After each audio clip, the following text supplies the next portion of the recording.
It's been quite an interesting year for me. I've had 6 different motorcycles registered under my name in 2025 alone. Started getting me wondering, why do I keep going through so many bikes? Like, what's the deal? And I finally came to a realization that I wanted to talk a little bit about.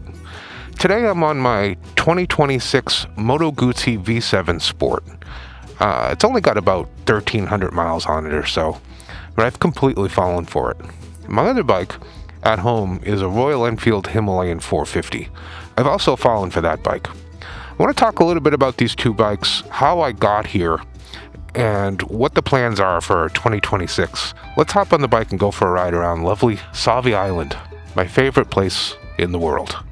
Or at least my favorite place that I can get to within half an hour.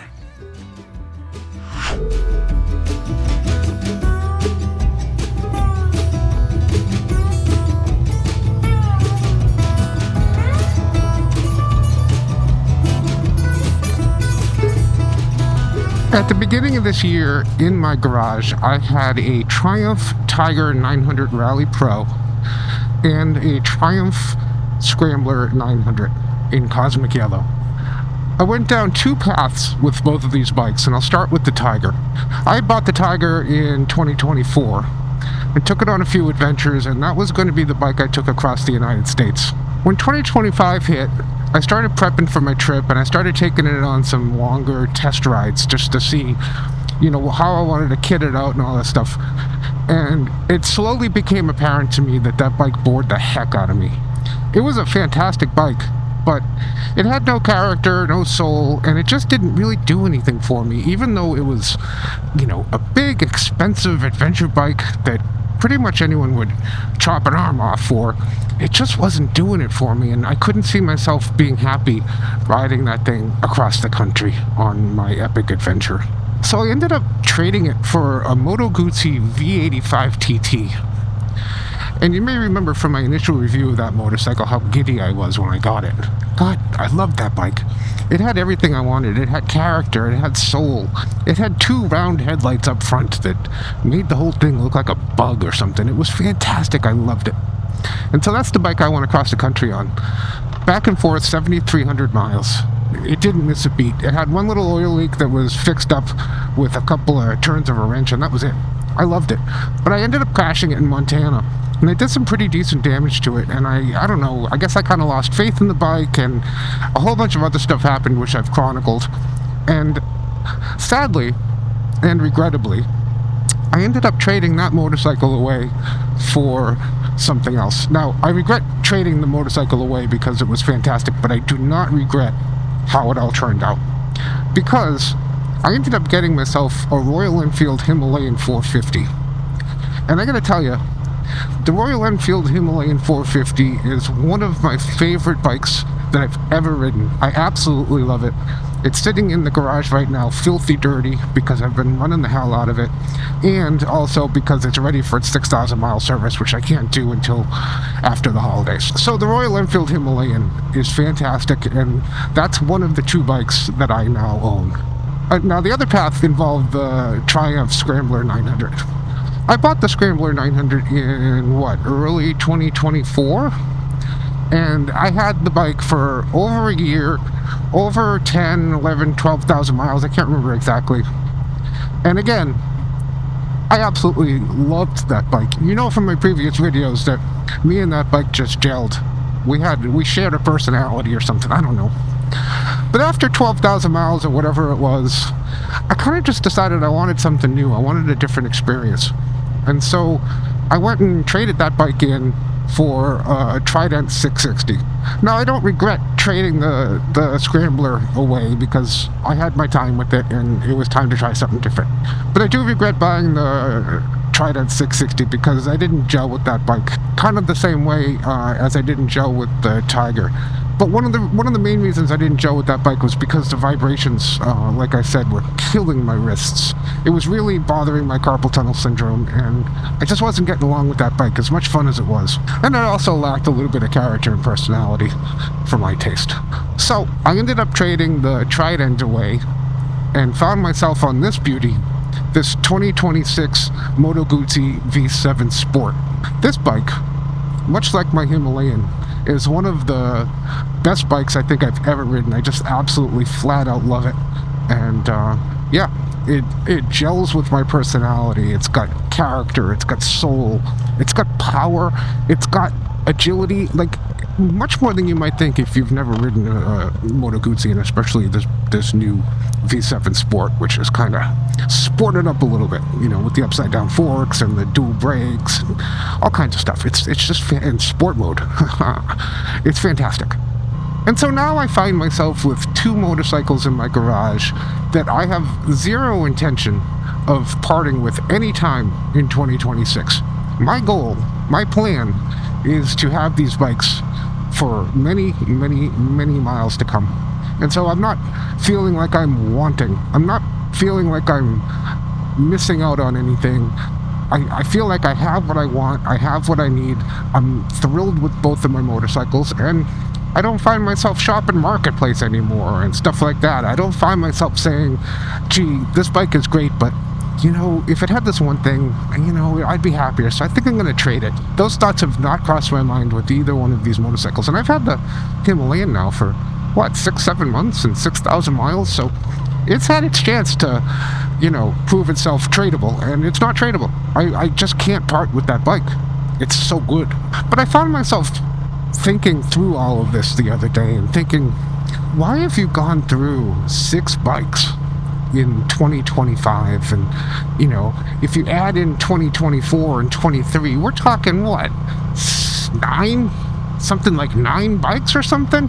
Starting with scooters, I had the Piaggio Liberty, and then I had the Vespa GTS, and then I had the T120, and then I had the Scrambler 900, and then I had the so on and so on and so on. You know the story. And that's an awful lot of bikes to go through in, you know, the span of 2 or 3 years. And so I found myself wondering, is it just because you're fickle? Is it because you're just impatient? Or what's the deal with you, man? And it finally dawned on me what was going on. And it's good that it's dawned on me, because now I can sort of put it out of my mind. It's reconciled. It's done with. I think I can move on with my life. And here's what happened, I think. Back in the early 2000s is when I got my motorcycle license, my endorsement, back in Boston, Massachusetts. My first bike was this old Honda that my buddy gave me. My second bike was this Suzuki GS 500E, which was fantastic. And I kind of got the motorcycle bug. I was timid, you know, I wasn't doing long adventures or anything like that. But it found its way into my bloodstream, if you will. However, not long after I started riding back in Massachusetts is when we decided to leave the East Coast and move to the Pacific Northwest. And in the process, I sold both of my motorcycles and kind of put motorcycling out of my mind for a little while, because I was living in the city and yada yada yada. You know how it goes. New job, new responsibilities, new house, all that stuff. Motorcycling just wasn't on the top of my list. It was always in the back of my mind, though, and every time I'd be out on the roads and I saw a motorcycle pass by, I'd get that itch, you know. I would turn to Ladybug and say, I gotta really think about getting myself a motorcycle again. Anyway, the planets aligned. I got myself a scooter, then I got myself a motorcycle, and I was back into motorcycling. Now, to say that motorcycling is in my blood is a complete understatement. Motorcycling is a huge part of my life, if not one of the biggest parts of my life, outside of, you know, friends and family and stuff like that, you know, and my job, of course, all that stuff. But aside from all that stuff, motorcycling is what defines me. And so when I got back into it a couple of years ago, I think subconsciously I realized I had missed almost 20 years of my motorcycle life. And it was time to play catch-up. And part of playing catch-up was going through all the bikes that maybe I would have gone through in 20 years of riding in the span of, you know, a little over 2 years or whatever it was. I don't know if that makes sense to anyone else. And I'm not sure it makes sense to me, but it kind of does, right? I know that I regret not riding for 20 years. And so going through all these bikes, trying to figure it out in the way that I would have done over 20 years in the span of only a couple of years, I think was my way of catching up. I often wonder what path I would have taken as far as motorcycling goes had I not stopped riding back in the 2000s. how many bikes would I have gone through? What would I have ended up with? Would I have eventually ended up with pretty much what I'm on right now, the Moto Guzzi V7 and the Royal Enfield Himalayan? Or would I have turned into a Harley guy? Would I have turned into a Japanese sport bike kind of guy? I don't know. I wonder if I compressed all of my 20 years of not riding into 2 years, and the path that I took over that 2 years was just a stretched out version of what I would have done, had I been riding for 20 years. I think it's an interesting question and something I want to explore in my brain. But I do know this. I now have 2 bikes in my garage that I'm completely 100% satisfied with. And in 2026, we're going to be doing a whole lot of adventures on both of these bikes. I've come to another realization, and that realization is there's a category of motorcycle that people don't talk about much. And I have decided that I'm going to call it journey bikes, which are different from adventure bikes, right? I consider the Royal Enfield Himalayan sort of an adventure bike, but at the end of the day, for me, it's a journey bike. And this Moto Guzzi V7 is definitely a journey bike. It's not something that I would ever take off-road or anything like that, so maybe it doesn't qualify as an adventure bike because of that or whatever. I don't know what an adventure bike is anyway, who cares? But anyway, just to sort of classify it in my brain, I'm calling this and my Royal Enfield Himalayan journey bikes from now on, because that's the kind of stuff I want to do. I want to go on journeys. Journeys can involve adventure and stuff like that, but at the end of the day, it's the journey that I'm after, and to have a proper journey requires a proper journey bike. Well, what is a journey bike? Well, it's a bike that you absolutely love, that has character and personality, that you wake up in some seedy motel and look outside and you see the bike and the first thing you want to do is get on it and start that day's journey. That's a journey bike. And that's what this Moto Guzzi V7 is, and that's what my Himalayan 450 is. The big question that I need to address, and perhaps I'll do it in a future video, is this. In 2026, I'm doing that cross-country trip across America and back again. This time, smarter. Which bike do I take? Do I take the Royal Enfield Himalayan, a bike that's pretty much purpose-built for long-distance travel, or at least the way I'm building it out it is?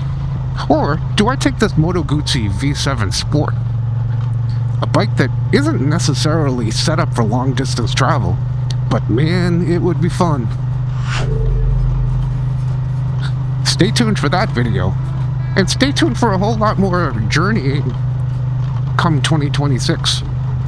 I wanted to take a minute and say thank you all so much for the support that you've given me this year and throughout the life of this channel. You may not realize it because it's really not all that important, but last week, BugMoto went over 20,000 subscribers. In the scheme of YouTube and bigger players like, Big Rock Moto and Dork in the Road and stuff like that, 20,000 subscribers isn't all that much. But for someone like me, who's just doing this on the side as a passion project, as just because he loves doing it and has so much fun doing it, 20,000 subscribers is kind of a big deal. I'm not, about to quit my job and do this full time, although we'll see what happens in 2026. You never know.